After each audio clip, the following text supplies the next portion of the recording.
Hello and welcome to today's webinar on how to ensure employees meet fit and proper requirements under global accountability regimes. My name's Adrian Sharp.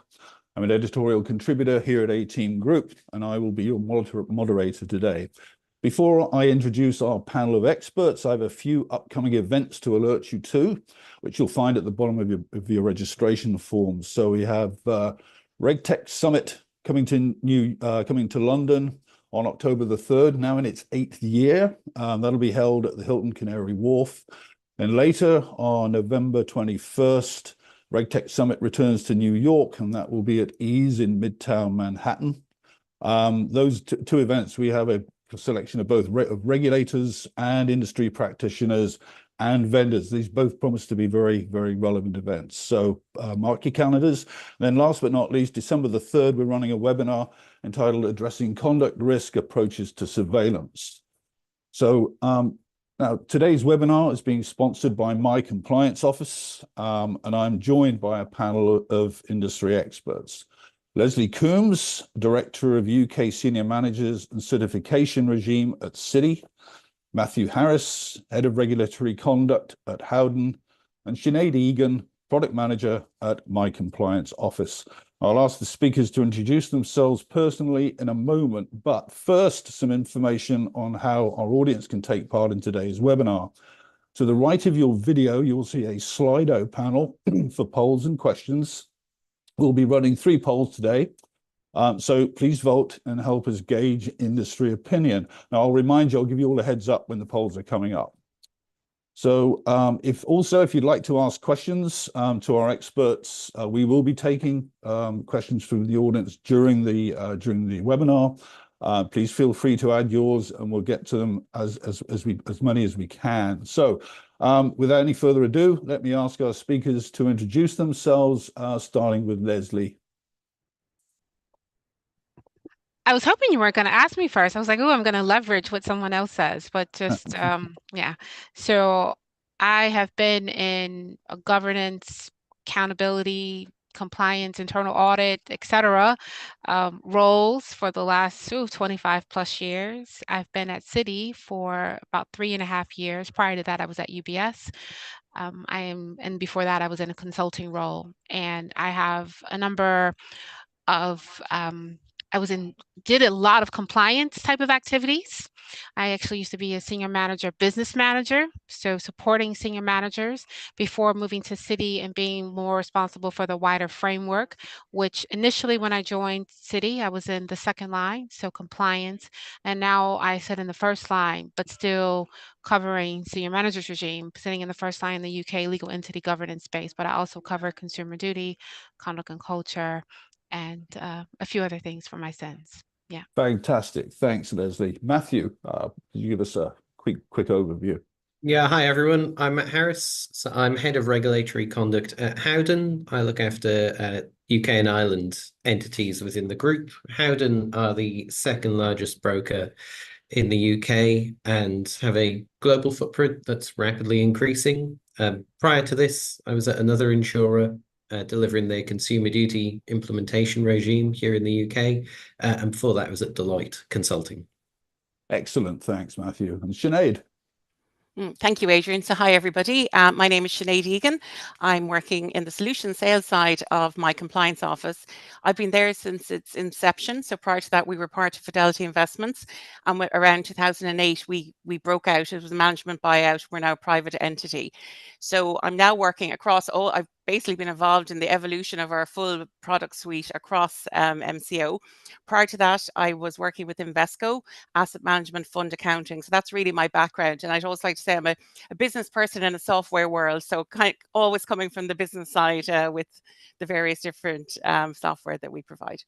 That's terrific. Thanks. Okay, great. So to our first question for the panel. What are fit and proper requirements, and how does this fit into the Senior Managers and Certification Regime, SMCR for short? And Leslie, I've got you in the frame to take the lead on this one. So in essence, there's, of course, the regulator outlines exactly what fitness and propriety covers in terms of competence, integrity, your knowledge and personal characteristics, which I think is a really interesting one that has taken more of a forefront in terms of, you know, are you a good manager? Do you treat people well? Have you been known for, you know, bullying and those type of things? And so in terms of where it sits, it's actually a requirement. I mean, it's a big part of the regime and the expectations that before we make anyone a registered person, whether or not that be a senior manager or a certified person, that we look at honesty, integrity, reputation, competence, their capability, their financial soundness, and personal characteristics. And we do that through background checks, criminal checks, credit checks, and is also part of the regime and expectation to look at regulatory references. And so if there anything that, you know, their former employer going back 6 years has to say, that we should be considerate of. Okay, interesting. So, Matthew, from your perspective, could you? Yeah, I guess building on what Leslie said, you know, this isn't just a nice to have. Firms are expected to do regular and thorough assessments of their in-scope staff against those three categories that Leslie mentioned: honesty, integrity, competence and capability, and financial soundness. Yep. I guess, you know, one of the main drivers for the regulator in this space is both ensuring appropriate people are in role, but also ensuring that the public have faith in financial institutions and that there's trust in that firms are able to do things correctly and won't look to scam their customers. Great stuff. Thanks. Okay. So what are the latest developments in SMCR? And, you know, I posed the question, why are we talking about it today? I think the reason I put that in was because it's late September and we're back to school. It's also budget season. And, you know, within compliance, we're typically being asked to do more with less. So given that it's budget season, our friends in FinCrime and AML KYC, they've got lots of regulatory enforcement actions to sort of call on to build their business case. So from a what should people really be focused on between now and say the end of the year from SMCR? I think it's probably the easiest way of looking at this one. So Matthew, your thoughts from your current calendar and priority set. Yeah, something we're waiting for here in the UK is the big development that the FCA have been talking about for a long time around bringing in proposals to judge individuals on their non-financial misconduct. So like I said, we're still waiting on the final rules for this, but these rules coming in should end the uncertainty that we have at the moment around how does non-financial misconduct actually impact an individual's ability to discharge their responsibilities effectively. You know, there's been a few different judgments from upper tribunal and from the FCA which indicate different things. Some have said private life definitely has an impact on your fitness and propriety, and others seem to say it doesn't. So getting rid of that grey area will be really helpful for firms. Right. Good, thanks. And so, you know, regulations make frequent reference to culture of compliance. And really, we see this across, I think, whether it's risk management or all the way through regulatory compliance. So what does a culture of compliance mean? And Leslie, perhaps you could start off with this one from your broadest experience as well, clearly. So I always, you know, being a former compliance officer, I kind of sometimes feel like people view compliance as a necessary evil, right? So we know we need to be compliant, but it just sounds hard and time consuming and bureaucracy around it. So when I think about a culture of compliance, I think it's trying to take a different spin on what it on that view, so that compliance does not turn into a here we go again, but that it is we embed it in a way of how we operate, right? And so it's part of more of our DNA. And I had a really, really good conversation with a senior manager the other day, and they were saying how a lot of what the expectation of a senior manager is are things you would you know, if you were just doing your job, you Right. would do. And whether or not you were a senior manager or not. And what I also thought was very interesting is how individuals who are no longer senior managers take a lot of the expectations of what they did as a UK senior manager and taking that into their global roles. Interesting. Matthew, anything to add from a Yeah, culture? I think regulators, certainly the FCA, have made it very clear they won't tell you what the right culture is, but they'll absolutely tell you if you've got the wrong one. They very much see it as the main driver for, failings in firms. People don't set out to make errors, to make mistakes. It's normally cultural drivers that push them to do so. That's the FCA's view. I think broadly, I break culture down into 4 buckets. You've got organization, competence, relationship, and motivations. So, what are your strategies? What do your leadership say? How are staff performance managed? And how do you recruit them? How do you upskill them? How do you make sure they're able to discharge their roles effectively? Great, good stuff. Now, before we move on to our next question, we're actually going to run our first audience poll. So alert everybody. And I think that poll should pop up very shortly. And it's going to ask, so how are you primarily managing fit and proper processes today? Your options here, mostly manual, consultants or external expertise, internally built system, or an externally purchased solution. So remember, we're using Slido. So please vote. It'd be great to get a feel for where the audience is on this. Now, while that's happening, while the audience is voting, we'll get to the panel question. And that really talks about practical experiences. So in our experience of living through this period since the SMCR was launched, what are the most time-consuming and challenging elements from your perspective? And, how did you leverage technology, if that was appropriate, to make the process more time and cost efficient? Or, perhaps looking through the lenses of governance, were there challenges around interpretation and then getting policies aligned, workflows, new controls, processes, data, always the biggest bugbear, and then finally technology. So perhaps from a business perspective, Matthew, if you could perhaps talk a little bit about, some lessons learned, observations from your experiences in this reg so far. Yeah, definitely. Lessons learned is a really good one. So Howden, although we're growing fast, bit of a dinosaur in that we don't use tech much in terms of how we manage and oversee SMCR. It's largely very manual still. So there's one team picking up statements of responsibility, management responsibility maps, applications amendments across our 31 UK entities. And by far the biggest pinch point we found and bottleneck is just getting SMFs signed off by the FCA. You really have to build that time lag into your processes. So I think our longest timeline was 6 months to get someone approved. And that wasn't because they were controversial. The FCA just took that long to look at their application. And I got the average this morning. We're looking at just over 12 weeks from application going in to getting approved by the regulator.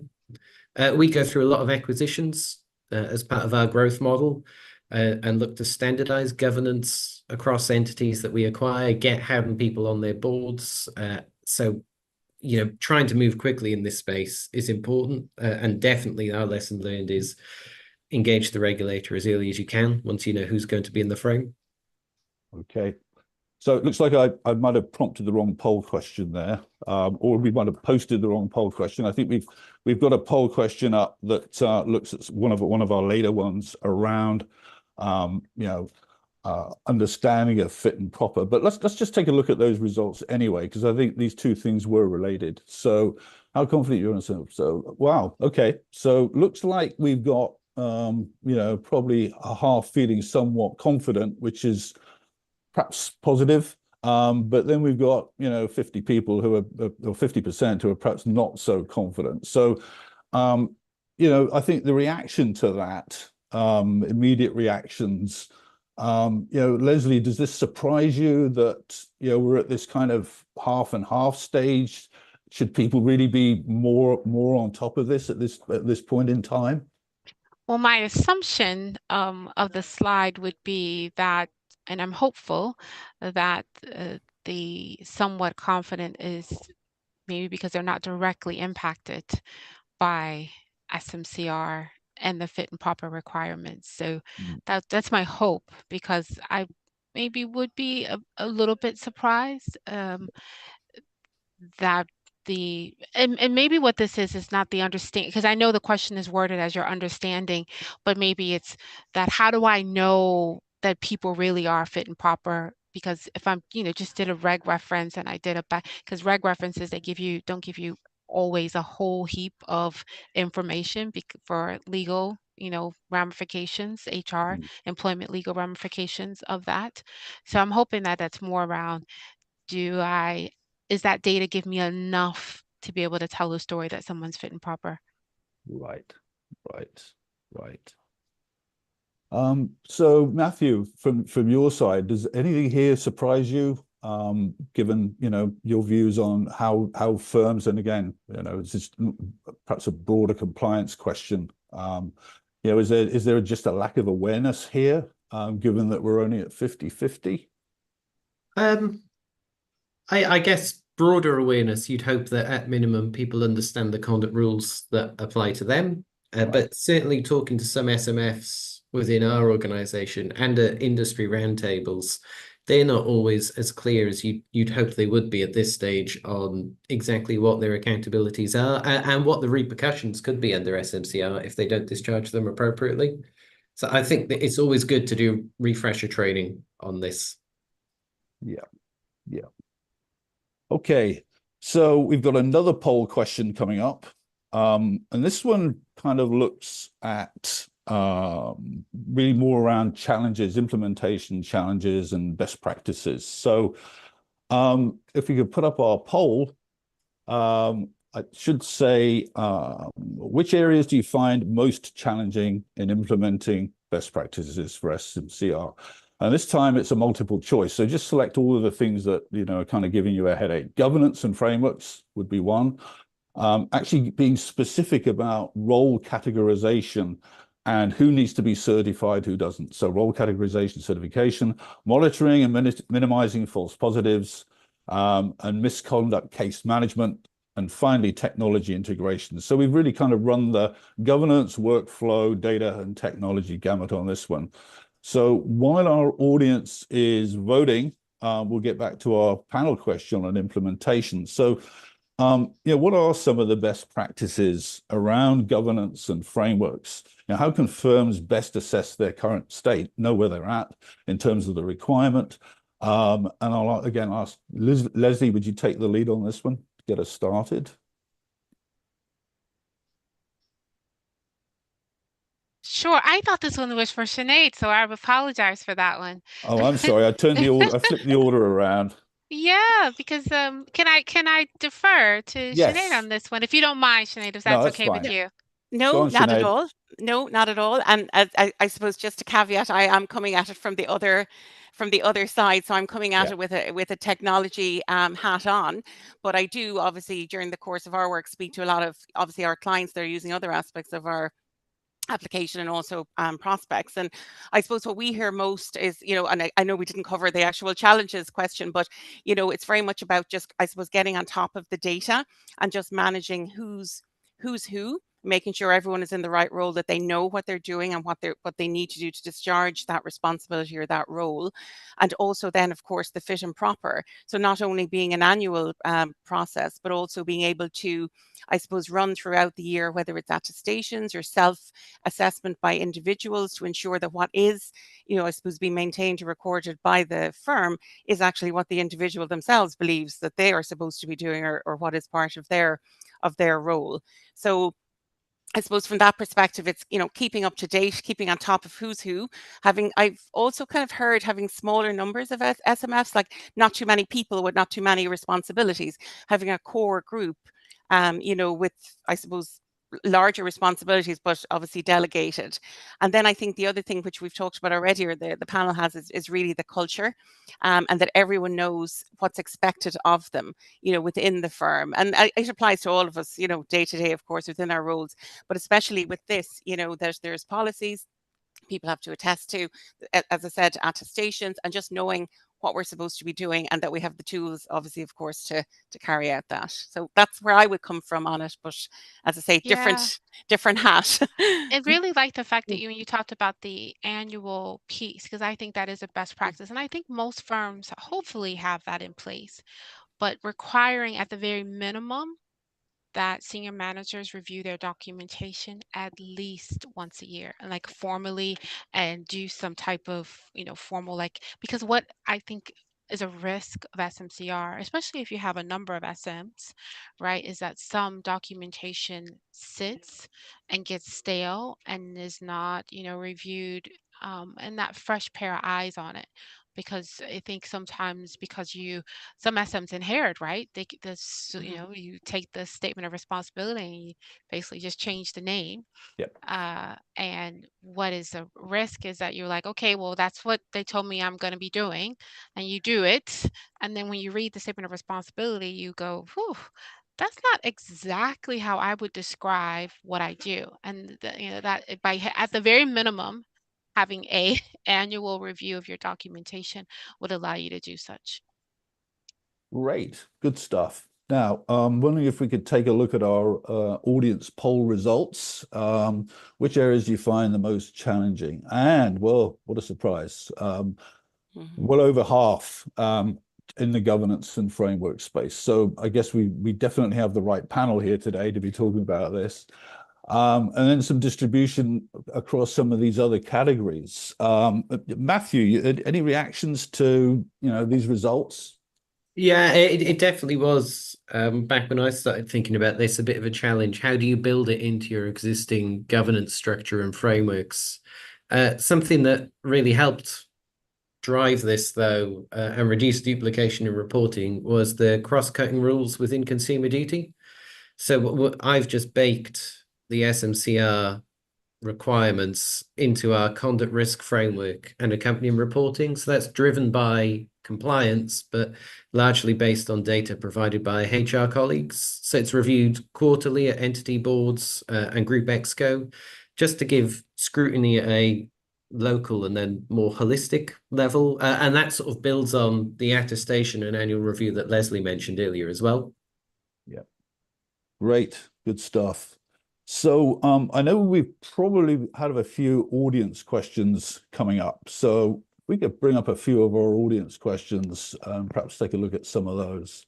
We go for a while.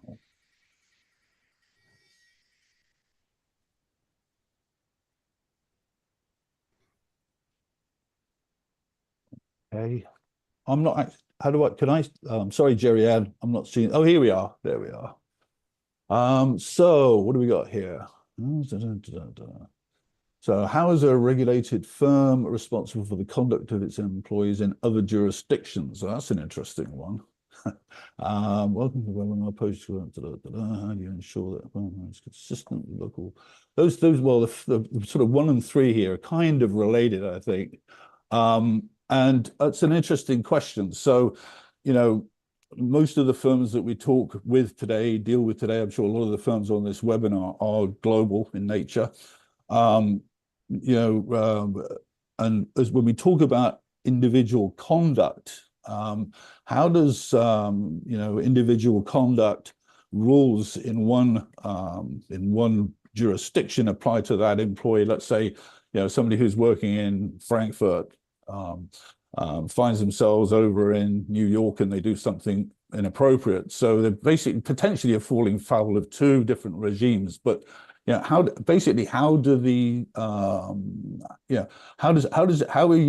you monitor what your employee conduct in other jurisdictions? Let's see, Leslie, any thoughts on this one? So if you dig deep, and this is where, sometimes, either internal or external legal advice is very useful, is the FCA and particularly they're pretty wouldn't say explicit, but there is wording in the handbook around what constitutes an employee of a UK legal entity, right? And so, and I'm not gonna lie and say I think it's easy to interpret it. But that being said, I know us as a firm, when looking at that in a lot of in more detail, there are it's limited on why you'd be considered an employee for a UK legal entity. And the FCA and the PRA appreciate that their ability to kind of reach, the wider for like of a global organization like ours, the ability to reach globally it is limited. And so Right. there's a focus on the employees of UK legal entities in this definition. Of course, there are some overseas certified persons and some overseas co-con staff, as I would call them, but they would be limited. Right. Oh, Sinead, from a tech point of view, from a data point of view, perhaps, because this sounds like a classic, a well-made data challenge, trying to monitor, employees and operating in different jurisdictions. So, is this something that you encounter at MCO, my compliance officers encounters? What should you give us your perspective? Yeah, no, absolutely. I mean, I suppose our platform is global, so we would have clients operating, in obviously various jurisdictions across the world, and many of them are operating right across the world. So they are going to have, employees located in different jurisdictions. A lot of them will have different, compliance or legal teams in those jurisdictions, and they would, monitor according to, the regulators within those jurisdictions. But sometimes there's a centralized compliance. And then, at the end of the day, I always think that no matter where you are, everyone is subject to something along the lines of fit and proper. We all have to be fit and proper, whatever way we describe it, to do the job that we're doing. A lot of the time, of course, the regulator requires, certain, reporting and, certain things that we have to do.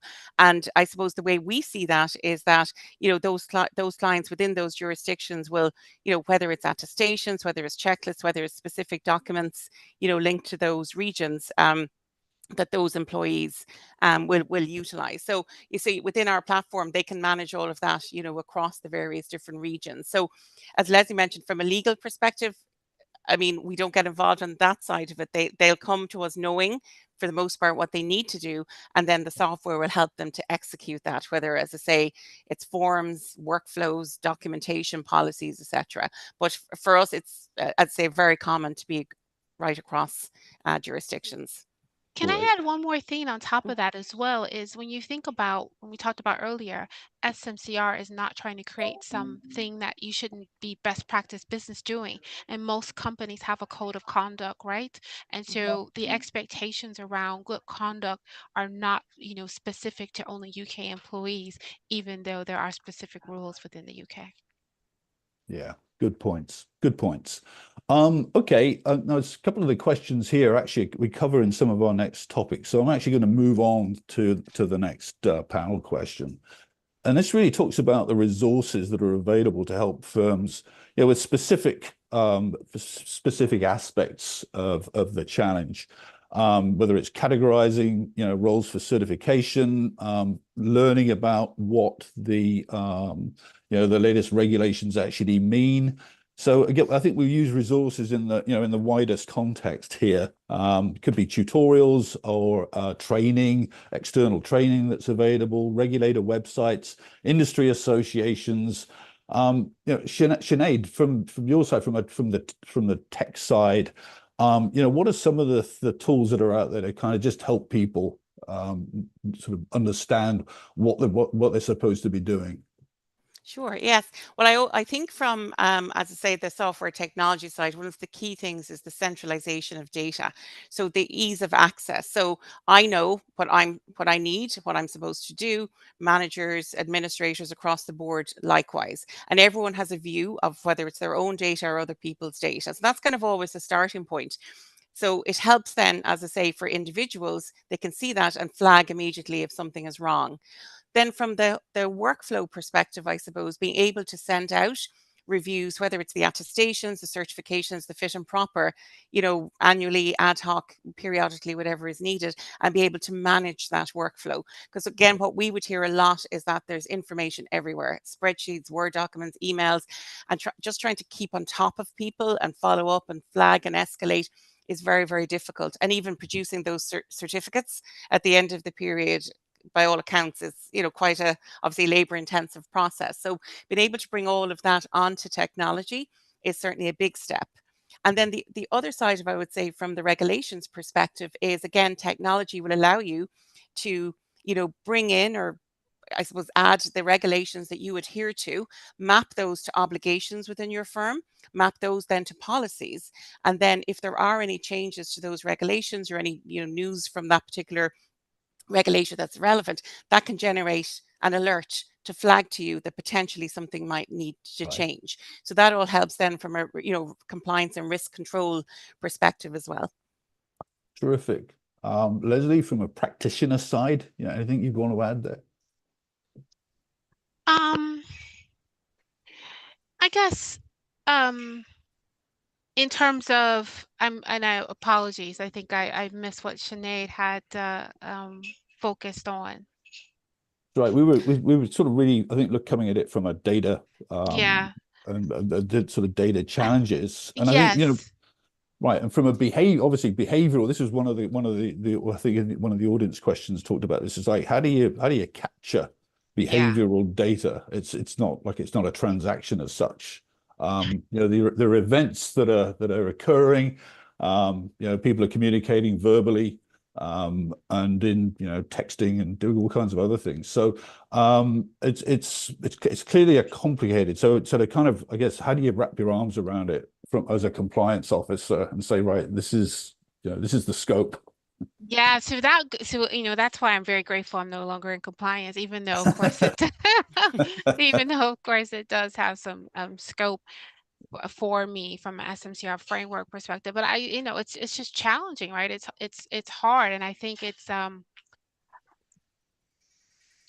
think we do rely heavily on training to change behaviors, and hopefully constantly, you know, reminding people about the expectations and policy reminders when events happen, discussing the events, and driving home that shouldn't have happened, and why it was not the right outcome. And also, you know, when it comes down to it, the disciplinary actions we take when those things do happen, because I think that sometimes helps to drive behaviors, because people go, oh, you're serious about this particular point. Right. Yeah, and I would add to that actually as well, even just having the record of those incidents or breaches and being accessible. So even as part of that fit and proper review, that you're looking at somebody and you can actually see, you know, what information is available about that person. And then just to finish, one thing I meant to mention as well, that comes up a lot, certainly with our clients in our conversations, is around the monitoring of communications from that behavioral science perspective, just to flag what kind of, you know, interaction or communication is going on with individuals, and are there flags, you know, potentially there. So sorry to jump in there. Super, thanks, appreciate that. So we've actually got another poll question coming up now. We're moving them through very, very well. So this next poll, actually, and I think this really follows on nicely from what we've just been talking about, and that's really, how well do HR, compliance, and legal departments collaborate in your organization on SMCR-related matters? This could be any compliance matter, but we're focused on senior managers today. But I think the message behind this is it's not just compliance doing its thing, to Leslie's point from earlier on. You know, compliance is part of the day-to-day process, and it affects everybody in some way. So, you know, so let's see how our audience poll gets on with voting on that one. And then we'll get to our actual next panel question, which is, you know, how does compliance coordinate with HR, legal, you know, and for example, during employee onboarding and doing for background checking, what have you, and then obviously during the processing of any subsequent event or misconduct case. So Matthew, could you take the lead on this one for us? Yeah, definitely. We work really closely together on both of those. So onboarding, yeah, there are tram lines in place that compliance agreed and HR operate under to use during initial screening. If someone falls outside of those, we just won't employ them. It's pretty simple. So things like CCJ judgments, defaults. There's an appeals process, but I can't think of an instance where a manager successfully appealed and hired someone in with one of those against them. When it comes to misconduct or disciplinary for certified or senior management functions, again, very close alignment. There's obviously more significant impact if we move someone on for gross misconduct. FCA might need to be notified, and any subsequent employer will see it in a reference from us. But there's very much a mindset here that it's better to do the right thing than to do the easy thing. So better to follow through on gross misconduct and deal with the difficulty that comes with it than to just let someone walk out the door, because that protects the financial market in a way that's appropriate for us to do. And we've definitely had instances where we've had to make judgment calls on this is gross misconduct, but we're almost certainly going to get taken to tribunal by this employee. But we followed through with it. Right. Great. Okay, so let's see how our audience gets on with this, and if we could bring our poll results up. We have adequately. Well, actually, this actually looks. This actually doesn't look too bad. So, if we go from 50% saying we're okay, 30% saying we're actually pretty good, and another 10 saying we're doing very well, with only a 10% down at the bottom, I'd say that to me sounds generally positive. So, I mean, Sinead, from a workflow point of view, which I know is kind of part of MCO solution, your thoughts on this? I mean, would this be consistent with what you would expect? I think so. Again, like I suppose when we speak to people, it's often, I mean, there of course there is, communication. I guess where people come to us is because maybe it's not consistent or as reliable or as quick Right.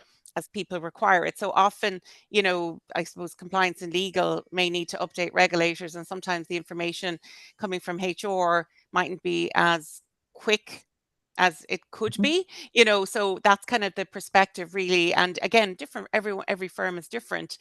Sometimes there's very little communication, and other times, it depends on the firm. So I mean, this looks good, in comparison to sometimes what we would hear, but then people come Right. to us, potentially to try and solve issues. I will say on the workflow perspective, everyone can be involved, so if there's something to be done, HR does their bit, then compliance does theirs, then legal, so everyone can be involved in the one workflow if needs be, and we have feeds from HR and all that kind of stuff. So Right. hopefully it will alleviate, but this looks pretty good to me.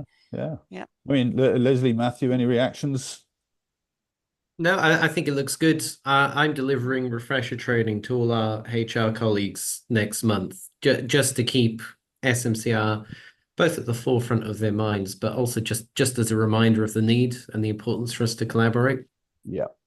Yeah, Great. and I think it's definitely embedded in the DNA. I mean, I have HR reach out to me because they, something happened from an employee relations perspective, and they're like, what does this mean for SMCR? Also, I think that's one of the reasons for moving SMCR to the first line, so that I have a dedicated challenge function within compliance. So someone that we engage with on a regular basis that kind of kicks the tires on whether or not they think we're doing all the right things. Yeah. And then, of Great. course, you can imagine with legal, they have this COSAC and type of roles and board expectations. And so they're very close to the day-to-day and what we're doing from SMCR. Great. So with that, let's get back to the agenda. Now, generative AI is a hot topic across capital markets, and particularly we're seeing more and more in compliance. So the question for the panel is, how can advanced AI, generative AI, large language models help streamline SMCR obligations for firms? So really think of this use case. And, you know, are there well-developed use cases out there? Are we still in wait and see pilot mode, or are we actually in production? So, Leslie, what are you seeing?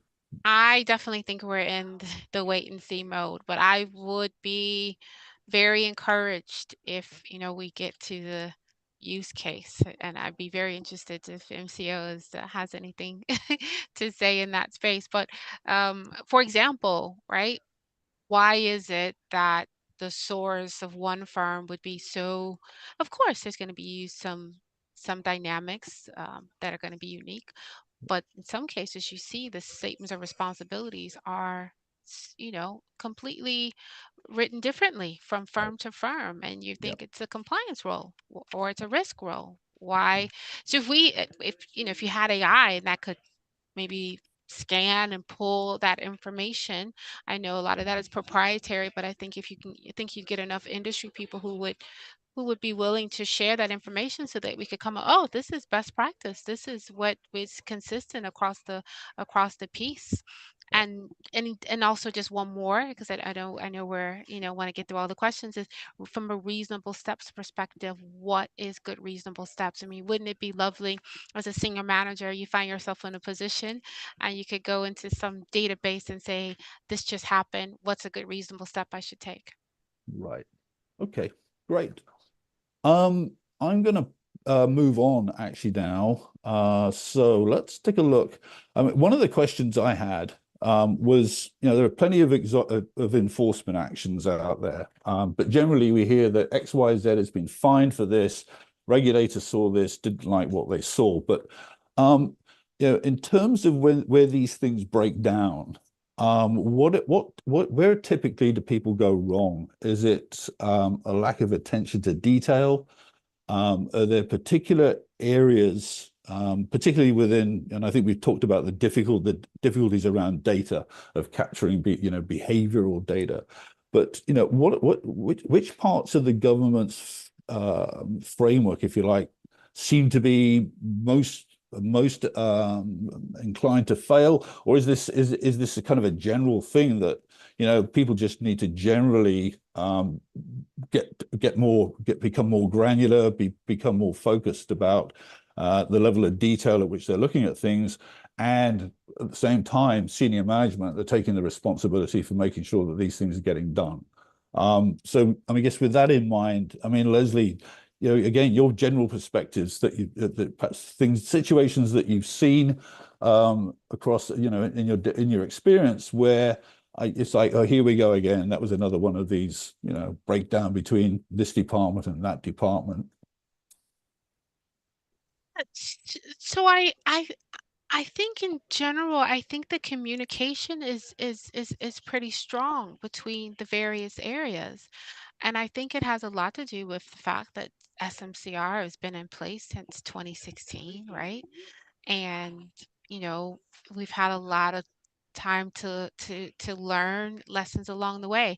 If I think about lessons that things that, you know, of course, as I mentioned, I've only been at Citi for 3.5 years, but if I think about areas that could have been a challenge in the past that hopefully I think are a lot better, is the fitness and propriety issue, right? So that something happens, a breach or some, um, let's just call it bad behavior, Yep. and not thinking about the implications of whether or not.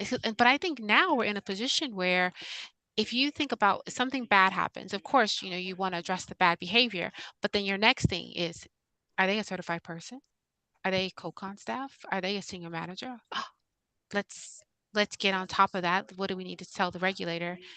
So I think there's a much more of a embeddedness around the expectations and the communication between groups. Right. I mean, Matthew, from your general experience, you know, is there anything that you see which is, you know, this is kind of, it's you know, it's either it's a, you know, a communication issue, you know, siloed departments, or is it a lack of, you know, management oversight at a higher level? Where you know, where do you see the most likely causes for failure? Or perhaps perhaps flip it around a little bit and say, what are the things that you check first to make sure that things look like they're good? What would be your top 3 or 4 things on the checklist? Yeah, I think it's a really good question, and I think some of the questions that we were seeing come in as well earlier that we didn't quite get to tick a lot of them off. So, do you have a governance framework in place that really enforces the rigor that SMCR requires? That do you have MI that underpins this and helps you understand actually are people operating within our expectations Yeah. or not? Normally, where you see this go wrong and you see FCA enforcement, it's not always the firm's error. It's almost always sparked by an individual acting outside of the firm's expectations.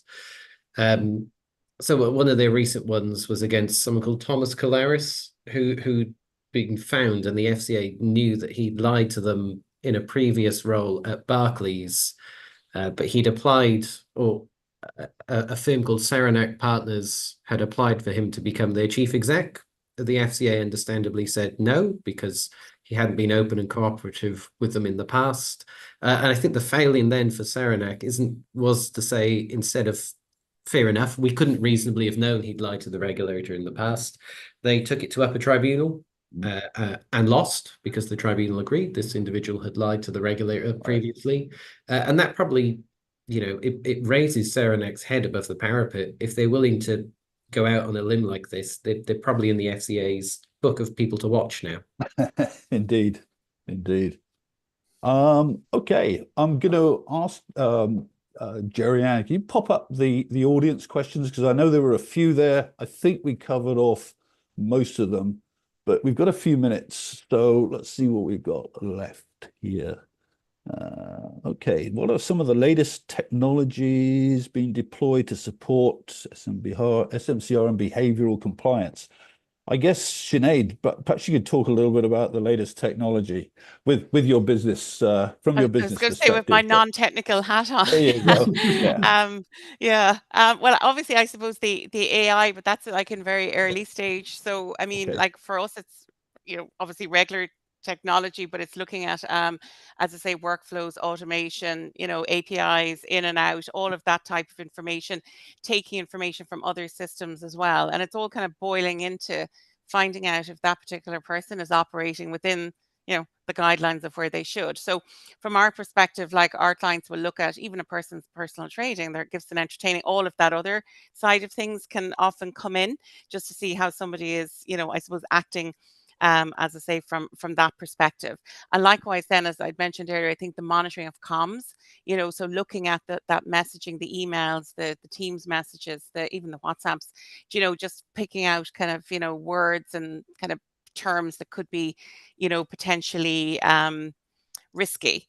And then, as I say, from the other side, the regulatory or the policies kind of framework perspective, then being able to kind of, bring in those regulations, read the wording, flag changes, allow a firm to create obligations that then create policies, and that whole workflow that leads to, I suppose, risk and compliance controls then within the organization, that all feeds back in then to that, core culture. Like, so, I mean, there's lots of different, I wouldn't even deem to speak about from a technical perspective, but certainly as regards the types of technology available, I think there's a very, very wide remit there to help firms. Fantastic. Great stuff. So we're getting pretty close to the end. Everybody's done a great job staying on track. And so I'm going to ask one last question. And that is, what's one thing that you would recommend our audience do as a takeaway from this webinar to be confident that their SMR program will meet regulatory scrutiny? So I'll start with Matthew. Yeah, sorry, just coming off me. I think from my point of view, it's just worth, we've touched on it already, regularly reviewing your SMF population, management responsibility met, statements of responsibility. In our organization, we have so many acquisitions and integrations. If you don't stay on top of this, your SMF population becomes really bloated really quickly. That exposes the firm and it exposes those individuals needlessly as well. People are always happy if you can say to them, you don't need to be an SMF anymore. There's no risk of jail time for you if things go wrong. Excellent. Leslie, what would be your top one to take away? My top one would be ensuring that you're driving from the top. And when I say that, is that it is even, I don't think I wouldn't say that, that one model fits all, right? That it should be in compliance or should be in the first line, but the driver in driving seat, the one who's saying this is important, we need to do this, needs to be at the top of house, so legal entity head or, Right. somewhere like that Right. from the first line. You need And that. Yeah, Yeah. and I guess the regulators are actually going to hold the board accountable, right? So Yeah. it's in the board's interest to make sure that the executive team have this, have the accountability, they understand, then it can flow down. You can't typically responsibility doesn't work terribly well bottom up. I think we know we've all learned that. Sinead, what's your takeaway from today? I would say just again, I suppose the top one, looking at the risks like to clients and customers, and then working back from that and ensuring that the model that's in place, that obviously the right people are in the right roles, the right responsibilities, and that all of that has been managed and I suppose tightly managed. And then of course everything that we've spoken about goes in line with that, then all the processes, fit and proper checklists, attestations, all of that feeds in. But I think if you work back and make sure that all of the potential risks are covered, I think that would be a good outcome. Fabulous. That's Sorry. excellent. Thank you. Now, all it's left me to do to thank our panel of experts, Leslie Coombs from Citi, Sinead from MCO, Matthew from Howden. Thank you for sharing your expertise and insights with us today. Another reminder about our upcoming events. These are RegTech Summit in London on October 3rd and RegTech Summit in New York on November 21st. And finally, our webinar on December 3rd, addressing conduct risk approaches to surveillance. So as we close, I'll thank our sponsor, My Compliance Office, our panelists, Leslie, Sinead, Michael, thank you. And to our audience, thank you all for your joining us today, for your participation, and for submitting your questions. And last but not least, please complete the feedback form, as we're always keen to learn how to improve our products. So until next time, thank you all. Thank you.